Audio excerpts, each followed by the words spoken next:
Fala galera, tudo bem? Professor Felipe Pérez na área, mais uma vez aqui para a gente poder falar aí, dar continuidade ao seu material. Hoje a gente vai falar sobre o módulo 11, que continua falando um pouquinho sobre os aspectos naturais do continente americano. Na última aula a gente falou sobre as regionalizações desse continente, né? E hoje a gente vai estar falando um pouquinho sobre a estrutura geológica do continente, como está distribuído o relevo do continente americano, onde ficam os principais vulcões, onde ficam as principais montanhas, as principais cordilheiras, as principais áreas de planície, né? Tudo isso a gente vai falar nesse módulo. E aí eu vou usar a sua apostila como material de apoio para essa aula, então recomendo que aí durante ao tempo que você estiver assistindo esse vídeo, você possa pegar sua apostila também para poder acompanhar, porque vai ficar de melhor entendimento aí para você também, beleza? Então, começando aqui, ó, módulo 11, aspectos naturais do continente americano. Aí, logo no começo, a gente tem uma curiosidade, né, sobre o fato de que 1 a cada 3 moradores do Equador vivem próximo a uma área vulcânica.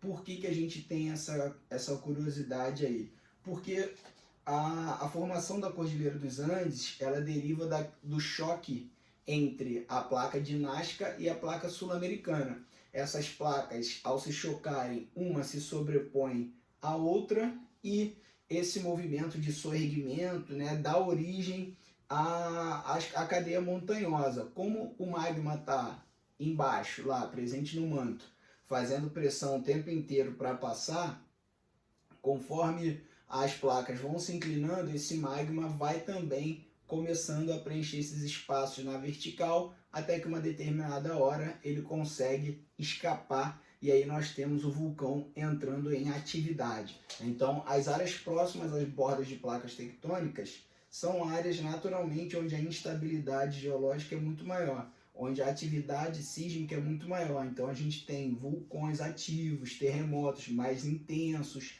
tudo isso próximo às áreas de borda, beleza? Então, ó, as áreas próximas à Cordilheira dos Andes, a gente já vai saber aí que são áreas próximas à borda da placa de Nazca ou à borda da placa sul-americana, beleza? Bom,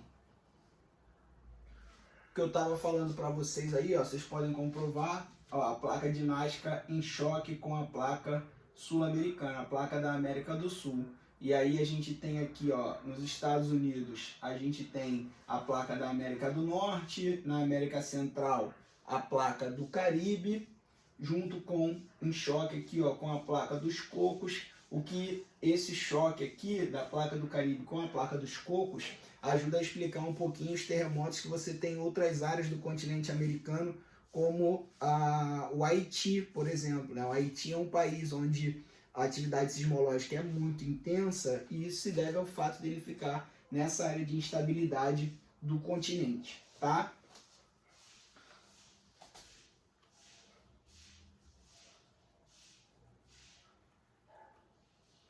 Aqui, galera, ó, talvez você já tenha ouvido falar sobre a falha de San Andreas, né? A falha de San Andreas, que é uma falha que fica nos Estados Unidos e é onde a gente tem a chamada acomodação das placas, a acomodação das camadas das placas, provocando um movimento de sentido e direção contrária entre as placas. E aí esse movimento ele proporciona a formação dessa falha, e essa falha é uma área de grande instabilidade. Tem até um filme chamado A Falha de San Andreas, né? Terremoto, A Falha de San Andreas, um filme com The Rock aí que possivelmente você já assistiu também. E esse filme, ele mostra o que poderia acontecer caso a atividade sismológica se intensificasse naquela região, tá?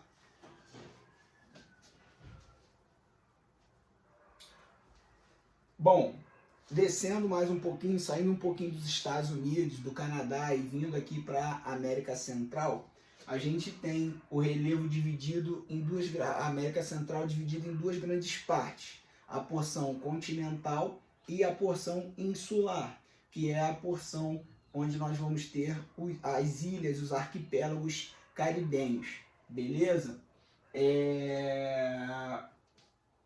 As planícies na América Central, né, elas vão ficar mais restritas ao lado da América Central, banhadas pelo Oceano Pacífico.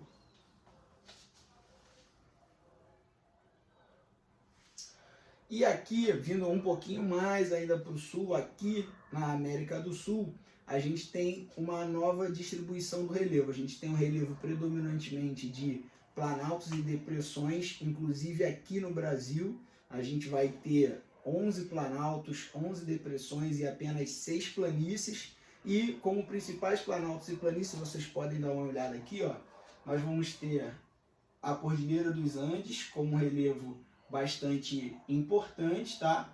As planícies litorâneas, aqui principalmente no litoral banhado pelo Oceano Atlântico, a planície amazônica, lembrando, pessoal, que na região da Amazônia, a planície é mais próxima ao rio Amazonas. A região amazônica, ela é uma região marcada por planalto e por uma grande depressão, né? Depressões, entre elas a depressão sul-amazônica.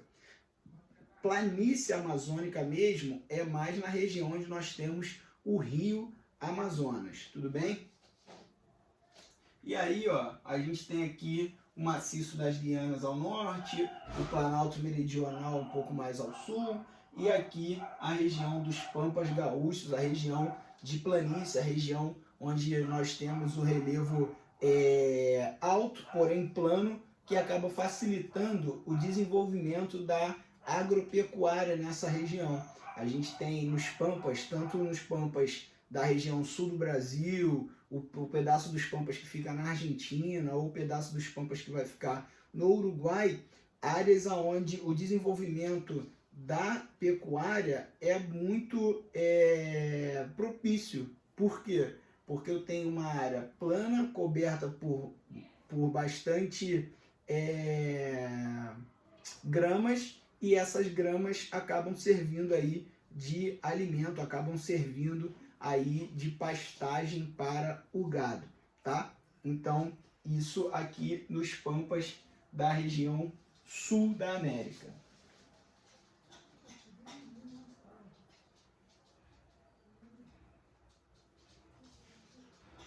Bom, como eu estava dizendo para vocês, a atividade sismológica é responsável aqui pela Cordilheira dos Andes, pela formação da Cordilheira dos Andes. Vocês podem perguntar, a gente pergunta assim, professor, no Brasil tem terremoto, não tem terremoto? Gente, no Brasil tem terremoto.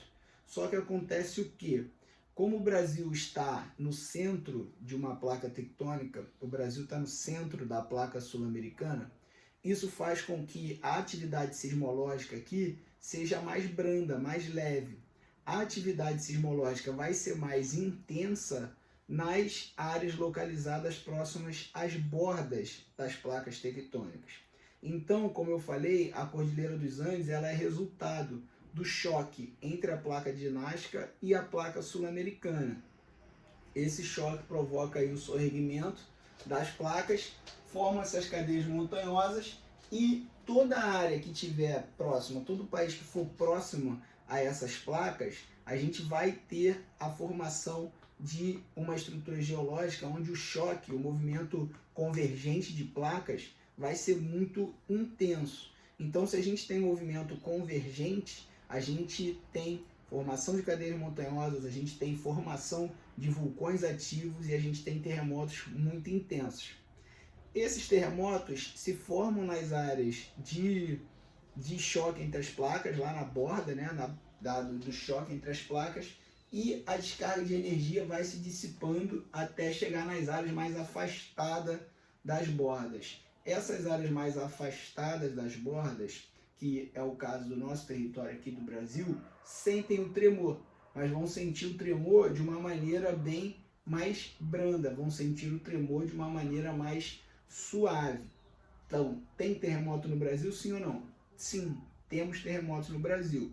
porém são de baixa magnitude porque no relevo da América Latina, né, no relevo do continente americano, a gente está na parte mais estável, a gente está no centro da placa sul-americana. Terremoto intenso vai ser na região de borda de placa, na região onde a gente tem a Cordilheira dos Andes, tudo bem?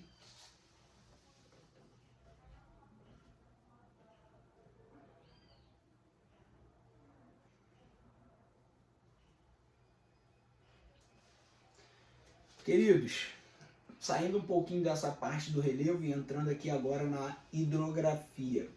A hidrografia do continente americano, ela é bastante heterogênea, né? O que eu quero dizer com isso?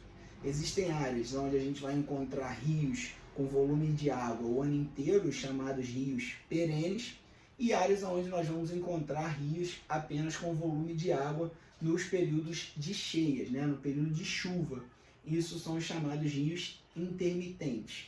E aí, desde o início da civilização, né, do desenvolvimento da sociedade do homem sedentário, né, o homem sempre procurou estar, o ser humano sempre procurou estar próximo às bordas dos rios. Por quê? É onde você tem mais fácil acesso à água, é onde você tem um solo mais fértil. Então, tudo isso faz com que o rio seja muito atrativo. E aí, com o passar do tempo, o rio foi se tornando um lugar por onde você conseguiria transportar produtos e pessoas. Estar próximos aos rios perenes, principalmente, é uma vantagem muito grande. E aí a gente tem alguns principais. Ó. Aqui a gente tem a hidrografia da América retratada através das correntes marítimas principais. A corrente do Labrador é fria e atinge a costa leste do Canadá, né, o que faz com que o Canadá tenha um clima muito frio na maior parte do continente do país. Tanto o fator latitude, o fato do país ficar muito afastado da linha do Equador, como o fato de ter um litoral banhado majoritariamente por essa corrente marítima, que é a corrente do Labrador, beleza? A corrente da Califórnia, que também é uma corrente fria, né? Ela influencia a costa dos Estados Unidos, é responsável por provocar chuvas litorâneas, não tendo força suficiente para atravessar as montanhas rochosas, favorecendo a paisagem desértica. Então, a corrente da Califórnia, como o próprio nome diz, né, vai pegar o litoral ali sudoeste dos Estados Unidos, onde está localizada a Califórnia, e é uma corrente marítima também fria, tá? Ela não consegue passar pelas rochosas, o que faz com que a gente tenha a formação dos desertos na parte central dos Estados Unidos. Mais ou menos o que acontece com a região da Caatinga no Nordeste brasileiro. A gente tem a massa de ar úmida que vem do Atlântico, só que no meio tem o Planalto da Borborema, que não deixa essa umidade passar. Então a umidade fica aqui, ó, o Planalto fica entre a umidade e a parte central do continente, deixando essa parte aqui extremamente seca, tá? Isso acontece um pouquinho lá nos Estados Unidos também. A corrente do Golfo garante temperatura mais elevada na costa sudeste dos Estados Unidos, proporcionando turismo ao longo do ano. Então, a corrente do Golfo é onde a gente vai encontrar, por exemplo, a praia de Miami, né? I'm in Miami, baby.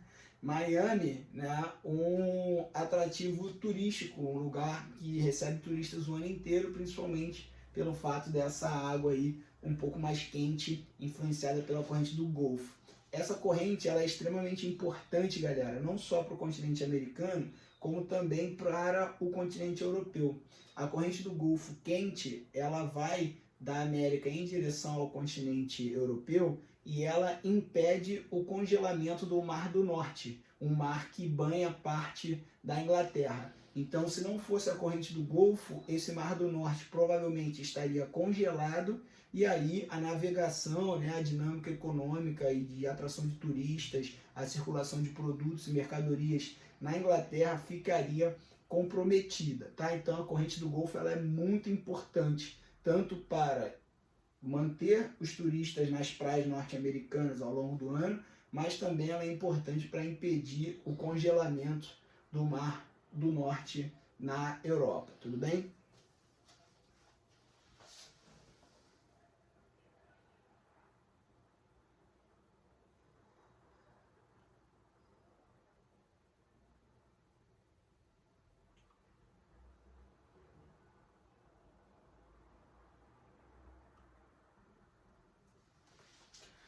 Aqui, galera, eu gostaria de chamar a sua atenção nessa parte para as principais bacias hidrográficas da América Latina, né? A gente pode ver aqui que nas principais bacias hidrográficas da América Latina, 3 delas vão ficar no Brasil, né? Na verdade, 5 delas, 6, 3 de cada lado aqui, vão passar no Brasil.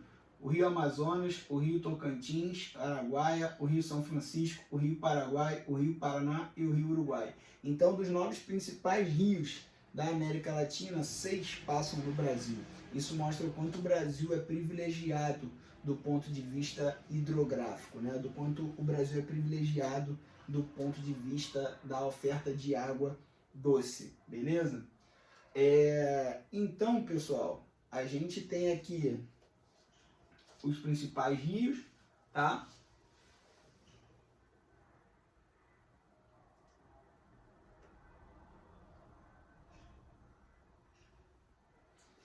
E aí, esse mapinha aqui é muito legal porque ele serve para a gente fazer um comparativo entre a paisagem, o clima e a vegetação encontrada em todo o continente americano. Onde a gente tem um clima equatorial, a gente tem floresta equatorial. Onde a gente tem um clima tropical, a gente tem floresta tropical. Essa é uma relação direta entre clima e paisagem climatobotânica, como a gente vai chamar, e paisagem de espécies vegetais em toda a América, beleza? Aqui você pode ver bem, ó, a tabelinha, a legenda, que mostra essa relação que eu falei entre o clima e também a vegetação, a paisagem climatobotânica.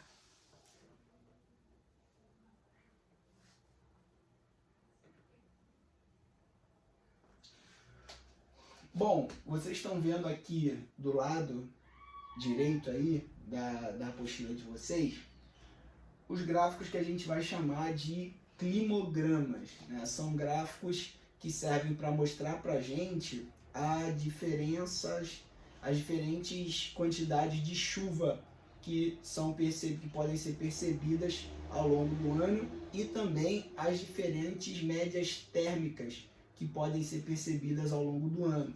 O climograma, essa barrazinha aqui na vertical, mostra a média de chuva do determinado mês. E essa linha na horizontal vermelha aqui, ó, serve para mostrar a variação de temperatura. Tudo bem? Repara que os dois climogramas são completamente diferentes. Um está mostrando uma área de um clima mediterrâneo, como por exemplo Los Angeles, nos Estados Unidos, Califórnia, e outro está mostrando um climograma de uma região de tundra, né, no Alasca, lá a oeste do Canadá, noroeste dos Estados Unidos, né? A gente tem uma diferença grande, repara. No clima mediterrâneo, a gente vai ter aqui um verão, né, bastante seco. Ó, olha o verão do clima mediterrâneo, a cor vermelha aqui em cima é verão. Olha a quantidade de chuva, pouquinho. Então é um verão quente e seco e o inverno bem chuvoso, tá? Ó, aqui a linha vermelha lá embaixo, a linha de chuva lá em cima. Aqui quando a temperatura tá baixa, a chuva tá lá em cima, então no inverno que chove mais.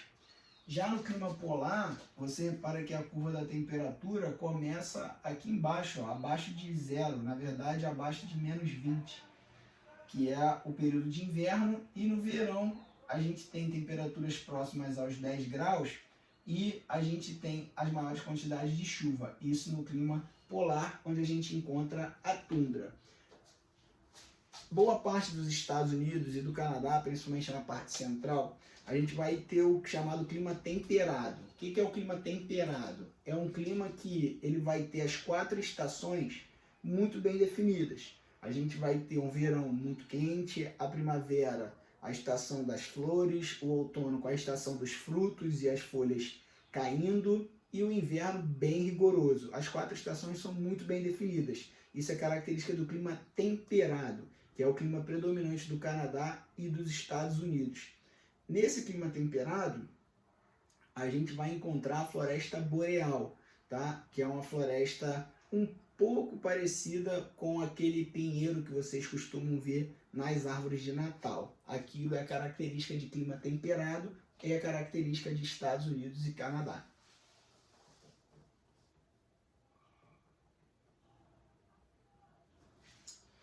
Quando a gente vem chegando mais para perto da linha do Equador, e a gente vem chegando consequentemente mais para próximo da América Central e da América do Sul, a paisagem climatobotânica, as espécies vegetais já vão também se modificando. Lembra, a gente tem uma relação direta entre o clima e o tipo de vegetação.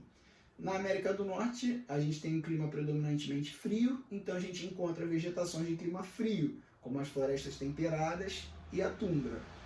Conforme a gente vem chegando mais para próximo do Equador, onde o clima é mais quente, onde os raios solares são mais intensos, a gente vai tendo vegetações mais adaptadas ao calor, tudo bem? Então a gente começa a ter florestas equatoriais, próximos à linha do Equador, e também florestas tropicais, próximos aos trópicos. Ambas as vegetações são bem parecidas, porque como elas são características de lugar quente, que costuma chover bastante, elas costumam ter folhas muito grandes, tá? Então elas são formações florestais onde a gente tem folhas grandes, onde a gente tem as árvores muito próximas uma das outras, onde os caules são muito grandes. Esse tipo de vegetação a gente encontra tanto na floresta equatorial, como por exemplo a floresta amazônica, como na floresta tropical que a gente tem aqui no Rio de Janeiro, que é a nossa Mata Atlântica. Ainda que bastante devastada, mas ainda temos uma parte da Mata Atlântica para que a gente possa entender a disposição de uma floresta tropical. Beleza?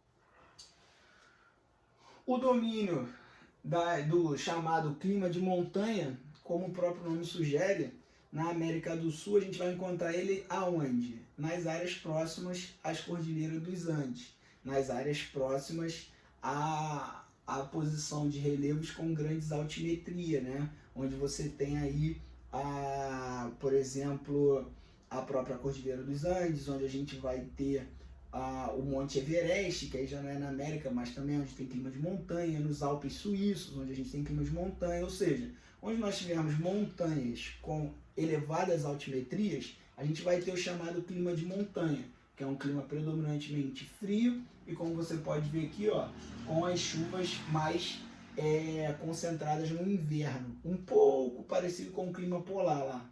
Qual é a diferença dele para o clima polar? É que aqui o frio não é tão intenso. Você viu que lá no clima polar começava com menos 20. Aqui, onde está o inverno, a gente tem aqui cerca de 2 graus e no verão chega até a fazer 12 graus, né? Então bem mais do que na zona polar. O clima desértico ou semiárido já vai ser o clima que a gente vai encontrar aqui na Caatinga, né? O clima que a gente vai encontrar aqui no semiárido do Brasil, é o clima que a gente vai encontrar parecido no deserto do Atacama, por exemplo, no Chile. Então é um clima mais relacionado é uma vegetação e clima mais relacionados com baixa umidade, com baixo índice pluviométrico, com falta de chuva. Então, onde chover pouco aqui na América do Sul, nós vamos ter aí o chamado clima semiárido ou clima desértico. Tudo bem? Então, esses são os climas aí que a gente vai encontrar nessas regiões. E aí, o que a gente tem aqui, ó? Calor pra caramba, chuva quase nenhuma ao longo do ano. Esse é um retrato do climograma desértico.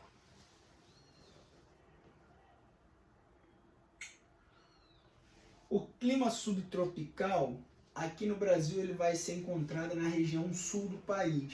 Subtropical por quê? Porque ele está logo abaixo, logo a seguir de um trópico.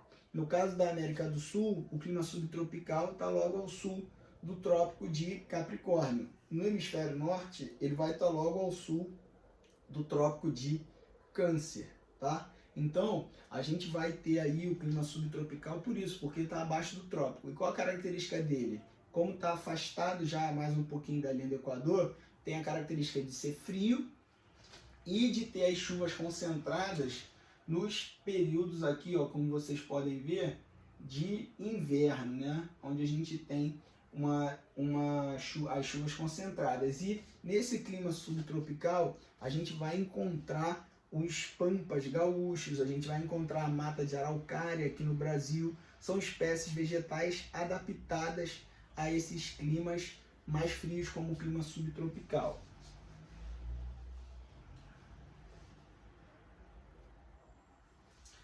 Só uma curiosidade, né, sobre a formação do deserto do Atacama, é que ele fica numa área próxima ao litoral. Aí você fala assim, pô, Felipe, mas deserto eu sempre aprendi que é um lugar muito seco, onde não tem água. Como assim? Né? Existem desertos que ficam próximos do litoral? Existem. E por que eles existem, pessoal? Porque pode ter a combinação de dois fatores. Primeiro, pode ter um relevo no litoral que impede a chegada da umidade, né? Que impede a chegada da umidade do mar do outro lado. Então a umidade fica restrita aqui, ó, batendo nessa parte, sem conseguir penetrar para o relevo. E também o fato, como no deserto do Atacama, em que a corrente marítima daquele lugar, que a gente vai chamar de corrente de Humboldt, vai ser responsável para que a gente tenha as chuvas caindo no meio do mar. Quando a corrente é muito fria, a chuva que vem do oceano, ela cai no meio do mar, ela nem chega no litoral. A própria corrente marítima fria, ela cria uma barreira que impede essa umidade de passar. Então a chuva cai diretamente no litoral, na água do mar, e o continente fica sem ver essa chuva, porque quando a massa de ar vem, ela já perdeu toda a umidade, já choveu tudo no meio do mar, aí só vem o vento seco para o litoral. O vento seco batendo toda hora, a gente tem a formação de um deserto como o do Atacama, como o deserto da Austrália, como o deserto do Saara. Ambos esses são desertos banhados por áreas de corrente marítima fria, ou seja, que provocam chuva no meio do oceano e deixam o continente extremamente seco. E aí, ó, dito isso, você está preparado para fazer os exercícios do módulo, tá? Bom, tentem fazer os exercícios e aí qualquer dúvida tem as lives lá durante a semana para que a gente possa tirar todas as possíveis dúvidas, valeu? É isso, galera. Um beijo, fiquem bem, se cuidem, estudem e até a próxima. Tchau, tchau.